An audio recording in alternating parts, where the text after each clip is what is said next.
네, 묵상 간증 시기 유발자입니다. 저는 어릴 적 부모님과 여러 어르신께 늘 칭찬을 들으며 자랐습니다. 저희 어머니는 자녀 교육에 매우 열정적인 분이셔서 제가 5살 때부터 전자문과 미술을 배우게 하셨고 6살 때는 피아노와 영어를 익히고 수많은 책을 읽도록 하셨습니다. 그래서 저는 초등학생 시절 내내 공부 잘하는 모범생으로 인정을 받았습니다. 그러나 어머니가 신경정신질환을 앓으시면서 집안에 큰 위기가 찾아왔습니다. 당시 중학생이던 저는 처음으로 학업을 내려놓고 방황을 하기 시작했습니다. 그러나 원래 모범생이었다는 자존심이 저의 마음을 다잡게 하였고 5기로 학업 성적을 다시 끌어올렸습니다. 이후 고등학생 때 신앙수련회에서 주님을 만나 대입 재수 시기를 거쳐 인류대학에 입학했습니다. 재수생 시절에는 큐티의 은혜를 맛보아 매일 말씀을 묵상하며 기도에 힘썼고 교회 대학부에도 헌신했습니다. 허니 교회에서 인류대 학생이 신실하기까지 하다고 인정을 받았고 곱상한 이미지의 피아노와 기타를 치며 노래도 잘하는 소위 인기 많은 교회 오빠로서 다른 친구들의 시기를 유발하기도 했습니다. 저는 대학을 졸업하고 군 제대 이후 목회자로 부르심을 받아 목회의 길을 걸어왔습니다. 목회자는 설교를 잘해야 한다는 생각에 설교할 기회가 있을 때마다 선배 목회자들의 설교를 찾아 듣고 본문 주석과 해설서를 탐독하여 공들여 준비하였습니다. 그러던 어느 날 여느 때처럼 다른 목회자들의 설교를 쳐다보던 중 갑자기 하나님이 제 뒤통수를 치시는 말씀을 하셨습니다. 내가 너를 통해 이 교회에 말을 하려는데 다른 교회에 준 그 설교가 왜 필요하니? 너는 내 우물을 파거라. 다른 우물에 기웃거리지 마라. 그때 저는 제가 겉으로는 주님과 교회에 최선을 다하는 것 같지만 실상은 인정받고 싶은 마음으로 남들보다 앞서 그들에게 시기를 유발하는 교만이 제 안에 뿌리내리고 있음을 뒤늦게 깨달았습니다. 또한 그것이 죄인 줄도 몰랐으니 동료 목회자들이 넘어지고 힘들어할 때 진심으로 붙들어주지 않았던 죄도 켜켜이 쌓여 있었습니다. 그동안 제가 앞서간다고 인정받으며 살았던 것이 참으로 헛되고 바람을 잡는 것들이었음을 고백하며 회개합니다. 적용하기입니다. 대학부 시절 친구들과의 SNS 대화방에 뒤늦게 깨달은 저의 교만을 고백하겠습니다. 날마다 사모함으로 말씀을 묵상하며 저와 교회에 주시는 메시지에 더욱 귀 기울이겠습니다. 네, 그래서 이 목사님도 설교를 잘하기 위하여 인정이 또 이렇게 목적이 되었었는데 다른 목회자의 설교를 찾아보던 중에 하나님이 이런 말씀을 하셨다고 하잖아요. 내가 너를 통해 이 교회에 말을 하려는데 다른 교회에 준 그 설교가 왜 필요하니? 너는 내 우물을 파거라. 다른 우물에 기웃거리지 마라 해서요. 우리도 이런 부분들을 좀 생각해 봐야 될 것 같아요. 우선적으로는 속한 교회가 좀 우선순위가 되어야 된다라는 부분과 그렇다고 뭐 다른 교회 설교를 듣지 말아라 그런 의미보다는요. 내가 개인적으로 말씀을 묵상하지 않으면서 다른 교회 설교를 듣는다면 문제가 되겠죠. 왜냐하면 자꾸 다른 것으로 이게 내가 개인적으로 말씀을 보지 않으면 다른 걸로 채우려는 시도가 되기 때문에 우리는 먼저 내 자신을 이렇게 말씀에 내가 스스로 세운 다음에 또 뭐 참고하게 된다면 뭐 그것이 그렇게 큰 문제가 되겠습니까? 그래서 먼저 우리가 스스로 이 말씀 보는 훈련이 있어야 됨을 또 어떤 인정이나 그런 게 아니라 우리가 이렇게 매일매일 자신을 말씀 앞에서 돌아보는 것이 필요하다라고 할 수 있습니다. 오늘은 전도서 4장 4절부터 16절까지인데요. 4절에요. 내가 또 본즉 사람이 모든 수고와 모든 재주로 말미암아 이웃에게 시기를 받으니 이것도 헛되어 바람을 잡는 것이로다. 이게 우리나라 말 성경으로는 조금 번역이 잘못됐어요. 그냥 이 개역개정으로만 보면 열심히 내가 일해도 사람들에게 시기를 받으니까 이건 헛되구나 라고 생각할 수 있는데 이거 원어로 보면요 그런 뜻이 아니라 원어로는 이렇게 적혀 있어요. 그리고 나는 모든 수고와 일을 하는 모든 재주들이 그의 이웃을 시기하는 것에서부터 온 것임을 보았다. 이게 무슨 말이냐면요, 내가 열심히 일하는 거는 시기심, 경쟁심 때문에 열심히 하는 것을 보았다라는 뜻이지, 내가 열심히 하는 것을 누군가가 시기한다라는 의미가 아니라 내가 경쟁심 때문에 열심히 살고 있다, 이제 이런 의미라고 볼 수가 있는 거겠죠. 그러니까 우리가 이웃보다 더 열심히 더 잘하려는 경쟁심, 질투에서 비롯된 것은 바람직한 태도가 아닙니다. 잠언 14장 30절은요 이렇게까지도 말해요. 평온한 마음은 육신의 생명이나 시기는 뼈를 썩게 하느니라. 우리가 경쟁하는 것, 질투하는 것은요 뼈를 썩게 하는 일이다 라고 하고 있습니다. 그렇기 때문에 경쟁심에서 우리가 비롯된 열심은 잘못되었음을 이렇게 말씀하고 있는 겁니다. 그래서 이 4절에 대한 적용 질문은, 나는 어떤 영역에 있어서 비교의식, 경쟁심, 그로 인하여서 열등감을 가지고 있습니까? 그래서 이 경쟁심이 불러일으키는 또 열등감도 우리가 생길 수가 있는 것이겠죠. 5절에 우매자는 팔짱을 끼고 있으면서 자기의 몸만 축내는도다. 이것은 4절하고 좀 반대로 살아가는 사람을 말하는 거예요. 4절은 막 경쟁심으로 열심히 사는 사람, 5절은 아무것도 안 하는 사람. 이것은 이 사회가 경쟁적으로 시기하며 발전하는 거, 이거는 너무, 그러니까 난 아예 경쟁하지 않겠다라고 이렇게 말하는 것도 잘못되었다라는 것이죠. 그러니까 아무 일도 하지 않고 방관하는 게으름도 악하다라고 이렇게 솔로몬은 말하고 있습니다.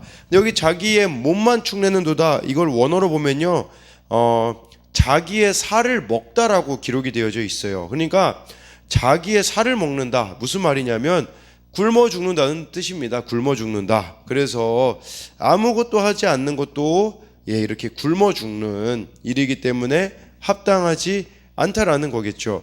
그래서 이 5절에 대한 적용 질문은, 열심히 살아도 다 소용없다며 게으르게 지내면서 내 몸을 축내고 있지는 않나요? 해서요, 이 4절과 5절에 대한 대안이 6절에 나와 있습니다.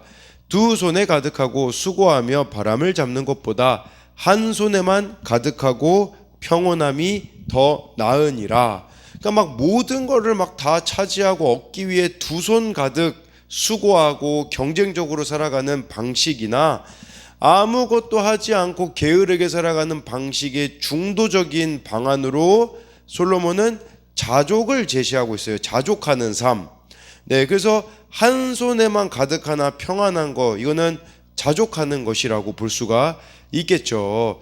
그래서 우리 사도 바울도 자족이 경건에 큰 이익이 된다라고까지도 말한 성경 구절이 있습니다. 그래서 내게 능력 주시는 자 안에서 내가 모든 것을 할 수 있느니라라는 그 구절은 자족이에요. 자족.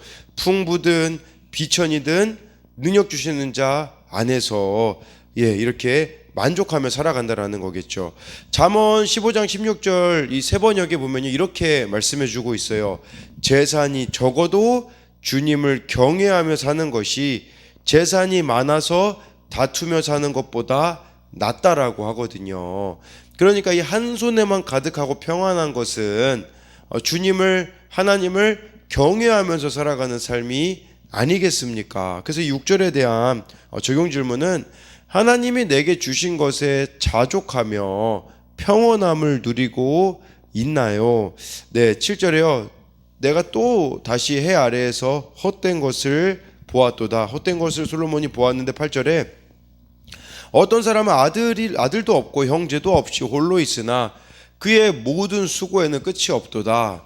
또 비록 그의 눈은 부요를 족하게 여기지 아니하면서 이르기를 내가 누구를 위하여는 이같이 수고를 하고 나를 위하여는 행복을 누리지 못하게 하는가 하여도 이것도 헛되어 불행한 노고로다 라고 해가지고요, 이 사람은요 6절 말씀처럼 두 손 가득하고 수고하며 만족하지 못하는 삶을 살고 있어요. 근데 이것은 자신을 위한 것도 아니고 형제도 없고 아들도 없다라는 건 후손을 위한 것도 아닌데 행복을 누리지 못하는 불행한 삶을 살아가고 있다라는 것이겠죠. 이게 하나님 없는 삶의 모습이라고 할 수가 있지 않겠습니까? 수고는 너무 열심히 해요. 그러나 행복하지 않는 그런 삶의 모습이라고 할 수가 있는 거겠죠. 네. 그래서 홀로 살아가는 자를 말하는 거겠죠. 네. 그래서 9절에 두 사람이 한 사람보다 나음은 그들이 수고함으로 좋은 상을 얻을 것임이라 라고 해가지고요. 이 8절에 나오는 홀로 살아가는 사람하고 대조적으로 지금 여기 9절에 두 사람 이렇게 함께 살아가는 사람의 유익을 설명하고 있습니다. 그래서 두 사람이 한 사람보다 나음은 그들이 수고함으로 좋은 상을 이렇게 얻을 것이다 라고 하고 있거든요. 그러니까 이것은 우리로 말하자면 공동체의 중요성을 말해주고 있습니다. 하나님 없이는 허무만 남는 세상에서 살아가기에 우리 성도들은 말씀으로 하나 된 공동체에서 성령으로 하나됨을 힘써 지켜가는 것이 좋은 상을 얻는 것임이라고 우리들에게 말씀하고 있는 것이겠죠. 그래서 이 구절에 대한 적용은 말씀으로 서로의 연약함을 고백하며 함께 기도해 주는 믿음의 공동체가 있나요? 나는 교회 공동체에서 하나님을 깊이 만나고 있나요? 이걸 우리가 생각해야 되는 거죠. 그래서 정말 이 교회 공동체로 함께 가는 것이 너무나도 중요하다라는 것을 말씀해 주고 있는 거겠죠. 10절에 혹시 그들이 넘어지면 하나가 그 동물을 붙들어 일으키려니와 홀로 있어 넘어지고 붙들어 일으킬 자가 없는 자에게는 화가 있으리라. 이 함께함의 유익이라고 한다면 인생의 실패를 이기는 힘을 가져다 준다라는 겁니다. 아까 이 혼자였던 8절 같은 사람은요, 넘어지면 누가 일으켜 주겠습니까? 그러나 이 공동체에 함께 갈 때에 누군가가 넘어지면 가서 일으켜 주는 이런 지체의식이 또 이 공동체 가운데 있어야 함을 말씀해 주는 거겠죠. 11절 12절 보면요, 또 두 사람이 함께 누우면 따뜻하거니와 한 사람이면 어찌 따뜻하랴. 12절에 한 사람이면 패하겠거니와 두 사람이면 맞설 수 있나니 세 겹줄은 쉽게 끊어지지 아니하느니라. 여러분, 우리가 이 영적 싸움이라는 걸 싸우잖아요. 근데 혼자서는 참 이겨내기가 어렵습니다. 그렇기 때문에 한 사람이면 패할 수밖에 없다고 하잖아요. 인생길도 마찬가지고 영적 싸움도 마찬가지고 혼자서는 질 수밖에 없어요. 그러나 두 사람이면 맞설 수가 있다라는 것이겠죠. 그렇기 때문에요, 서로 기도하고 협력하는 공동체를 우리는 가장 귀하게 여겨야 한다라는 겁니다. 정말 이 외로운 인생길 같은 이런 삶 가운데 같은 신앙, 같은 마음을 가진 공동체에 속해 있을 때 인생에 참 의미를 주신 하나님을 발견할 수 있으며, 적이 아무리 강하더라도요, 협력하면 대항할 수 있음을 보여준다라는 것입니다. 근데 이걸 가지고요, 이제 김양재 목사님은 그런 말씀을 하시더라고요. 물론 이 좋은 세겹줄도 있지만 이 세겹줄을 어떻게 해석했냐면, 세 명이라고 이렇게 쳤을 때 우리를 괴롭히는 지체가 있어서 말씀을 듣게 되기 때문에 하나는 우리를 괴롭히는 지체, 괴롭히는 한 사람, 또 한 사람은 내 이야기를 들어주는 한 사람이 있으면 최고의 공동체라고 이렇게 이야기를 하더라고요. 저도 참 맞는 말이다라는 생각을 했어요. 참 저를 힘들게 하는 지체가 있는가 하면 저에게 위로를 해준 지체가 있는데 이게 최고이지 않는가. 왜냐하면 힘들므로 좀 하나님의 말씀을 사모하고 하나님을 붙잡을 수밖에 없게 되어질 것이고, 또 위로해주는 사람으로 또 힘을 얻게 되어지는 이런 것이 있는 것이겠죠. 그래서 12절에 대한 적용 질문은, 지금 여러분 곁에는 서로의 연약함을 인정하고 날마다 말씀의 은혜를 나누며 함께 걸어가는 지체가 있나요? 아니면 힘든 지체만 있나요? 13절에요. 가난하여도 지혜로운 젊은이가 늙고 둔하여 경고를 더 받을 줄 모르는 왕보다 나으니 라고 해서요, 솔로몬이 이제 리더십에 대하여서 이렇게 말씀해 주고 있어요. 그러니까 이야기의 배경은요, 늙고 분별력이 떨어지는 왕이 젊고 가난하지만 지혜로운 부하를 감옥에다가 지금 더 넣어둔 상황이라고 이렇게 상황을 만든 거라고 할 수 있어요. 근데 이 어리석은 왕은 문제가 뭐냐면요, 누구의 가르침이나 충고도 더 이상 들으려 하지 않는다라는 겁니다. 우리도 이 어리석은 왕 같지 않은가를 봐야 돼요. 어리석은 사람은요, 누구의 가르침이나 충고도 더 이상 들으려고 하지 않습니다. 또 이 어리석은 자들은요, 이미 다 말씀을 알고 있다며 더 이상 하나님의 말씀을 들으려고 하지 않는 자라고 할 수가 있는 거겠죠. 네, 14절에요. 그는 자기의 나라에서 가난하게 태어났을지라도 감옥에서 나와 왕이 되었음이니라. 도저히 왕이 될 수 없는 자가 이렇게 지혜로 왕이 되었다는 거의 성공 스토리 같아 보이잖아요. 네, 그랬는데 이제 문제는 이제 15절 16절을 보게 되어지면요, 내가 본즉 해 아래에서 다니는 인생들이 왕의 다음 자리에 있다가 왕을 대신하여 일어난 젊은이와 함께 있고, 16절에 그의 치리를 받는 모든 백성들이 무수하였을지라도 후에 오는 자들은 그를 기뻐하지 아니하리니 이것도 헛되어 바람을 잡는 것이로다. 이렇게 막 감옥에 있다가 왕이 된 얼마나 성공 스토리입니까? 그래서 막 모든 사람들이 막 다 떠받들고 왕을 잘 섬기는 것 같으나, 근데요, 시간이 지나면 이 사람도 더 이상 인정하지 않는 사람들이 나타나게 될 거라는 겁니다. 무엇을 말하는 거겠습니까?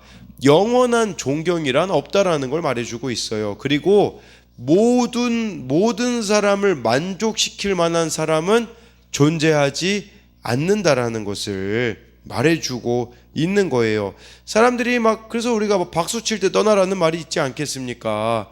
그 말은 무슨 말이겠어요? 박수 칠 때 안 떠나면 이렇게 추악해진다라는 말도 되지 않겠습니까? 그러니까 부귀영화, 권세, 사람들의 인정과 환호도 영원하지 않기 때문에 헛되다라고 말해주고 있는 겁니다. 근데요, 저는 참 이걸 솔로몬이 말하고 있다라는 게 의미심장합니다. 정말 이렇게 솔로몬이 참 지혜로 잘 말하고 있는 것 같으나, 과연 이런 말을 하면서 자기 자신을 얼마나 비추어 봤을까, 이런 생각을 좀 해보게 되어지는 것이겠죠.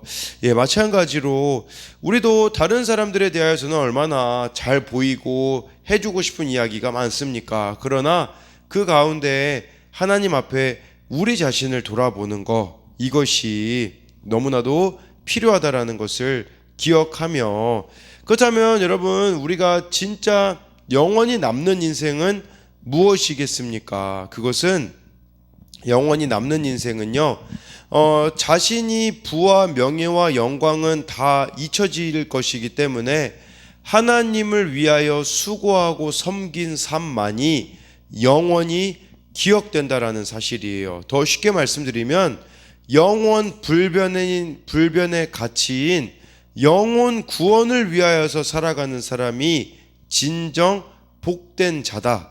한 영혼이 전부인 것처럼 살아가는 자가 복된 자다라는 것을 우리들은 기억해야 한다라는 거예요. 그래서 여기 나와 있는 이 13절부터 16절까지의 적용 질문은, 가난해도 말씀이 있다면 부유하면서 말씀이 없는 것보다 나음을 인정합니까? 영원하지 않는 것을 따르다가 허무함만 느낀 경험이 있나요? 내가 가장 가치 있다고 생각하는 것은 무엇인가요? 해서요, 정말 이 솔로몬이 지금 강조하고 있는 그 대안 중에 하나가 공동체잖아요.